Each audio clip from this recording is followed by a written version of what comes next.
নমস্কার বন্ধুরা, দীপালিস কিচেনে আপনাদের সকলকে স্বাগত জানাচ্ছি। আজকে আমি হাতে মাখা ভেন্ডির রেসিপি আপনাদের সাথে শেয়ার করেছি। এই রকমভাবে হাতে মেখে যদি ভেন্ডি একদিন রান্না করেন তাহলে মাছ মাংস ফেলে কিন্তু এই ভেন্ডি দিয়েই এক থালা ভাত খেয়ে নিতে ইচ্ছে করবে।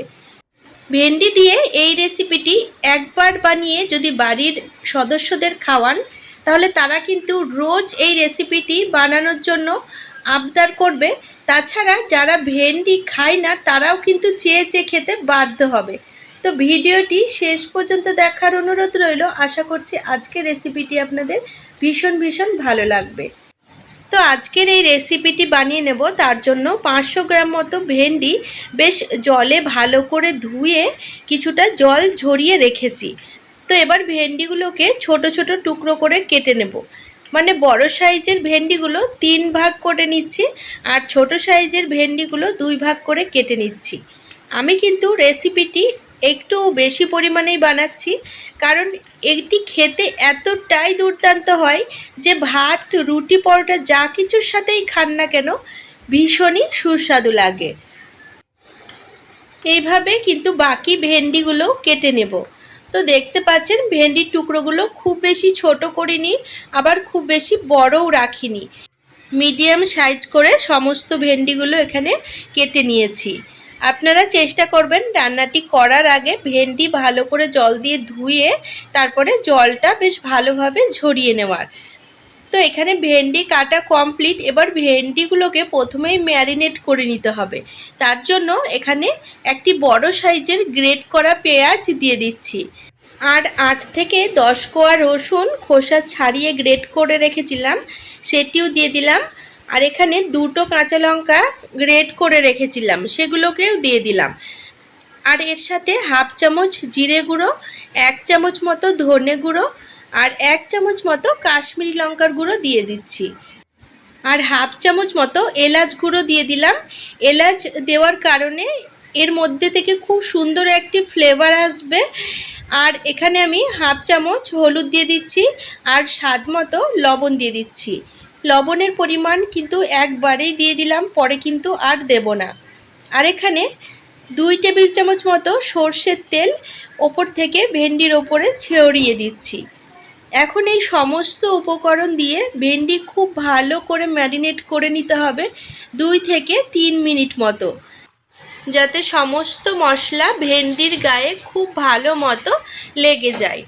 বন্ধুরা, আজকের ভিডিওটি আপনারা কে কোথা থেকে দেখছেন সেটি কমেন্ট বক্সে অবশ্যই লিখে জানাবেন, তাহলে আমি আপনাদের সকলকে ধন্যবাদ জানানোর সুযোগ পাবো।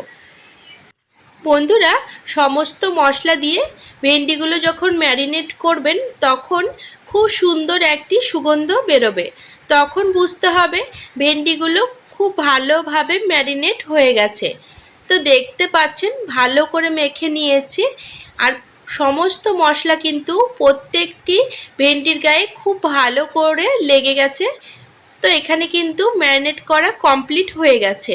এবার রান্নাটি করে নেব। তার জন্য ওভেনের ওপর কড়াই বসিয়ে কড়াই 2 টেবিল চামচ মতো রিফাইন্ড অয়েল দিলাম। তেল গরম করে নিয়ে এর মধ্যে হাফ চামচ কালো জিরে আর হাফ চামচ সাদা জিরে ফোড়ন দিলাম, সাথে একটি শুকনো লঙ্কাও দিয়ে দিচ্ছি। এবার 30 থেকে 40 সেকেন্ড মতো ফোড়ন খুব ভালো করে ভেজে নেব। এবার আগে থেকে যে ভেন্ডিগুলো ম্যারিনেট করে রাখলাম সেই ভেন্ডিগুলো এর মধ্যে ঢেলে দিচ্ছি। এবার হাই হিটে 2 থেকে 3 মিনিট মতো নাড়াচাড়া করে ভেজে নেব।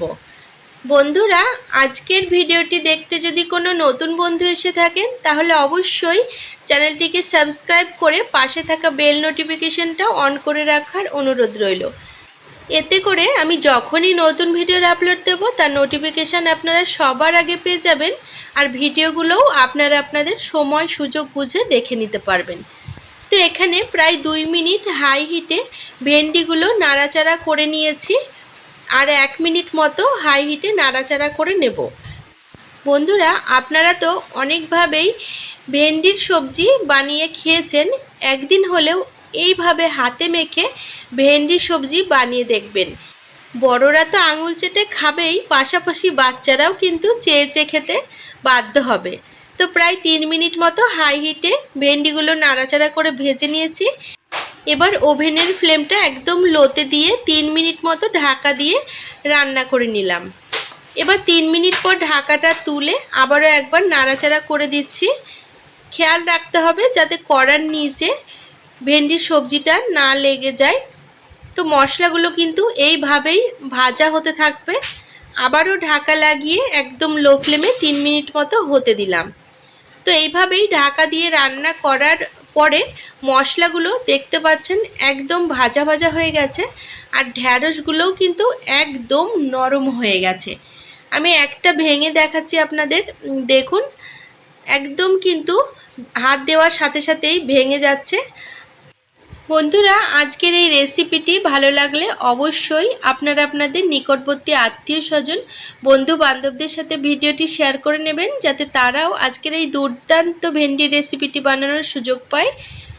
এবার আমি ওপর থেকে 1 টেবিল চামচ মতো গুঁড়ো করে রাখা চিনি দিয়ে দিচ্ছি।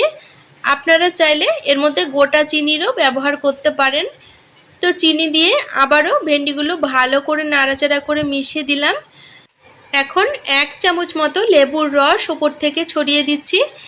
এতে ভেন্ডির সবজিটা খেতে বেশ চটপটা হবে, আর এর স্বাদ কিন্তু খুব ভালো লাগবে। আপনাদের ঘরে যদি লেবু না থাকে সেক্ষেত্রে আপনারা 1 চামচ আমচুর পাউডার দিয়ে দিতে পারেন, আর আমচুর পাউডারও যদি না থাকে সেক্ষেত্রে একটি টমেটো ছোট ছোট টুকরো করে এর মধ্যে দিয়ে দিতে পারেন। তবে সেটা রান্নার শুরুতেই ভেন্ডির সাথেই দিয়ে দিতে হবে। তো এবার সমস্ত উপকরণ দিয়ে নাড়াচাড়া করে ঢাকা লাগিয়ে আবারও 2 মিনিট মতো লো ফ্লেমে রান্না করে নিলাম। 2 মিনিট পরে ঢাকাটা তুলে আবারও সবজিটা একবার নাড়াচাড়া করে দিচ্ছি। আর একটাও ভেন্ডি কিন্তু রান্নার সময় ভেঙে যায়নি, প্রত্যেকটা কিন্তু আস্ত রয়ে গেছে, দেখতেই পাচ্ছেন। আর একটি ভেন্ডি আপনাদের ভেঙে দেখাচ্ছি, দেখুন হাত দেওয়ার সাথে সাথেই কিন্তু ভেঙে গেল। এই ভেন্ডিগুলো খেতে এতটাই সফট আর নরম হয় যে মুখে দেওয়ার সাথে সাথেই গলে যায়। রেসিপিটি কেমন লাগলো অবশ্যই কমেন্টে জানাতে ভুলবেন না।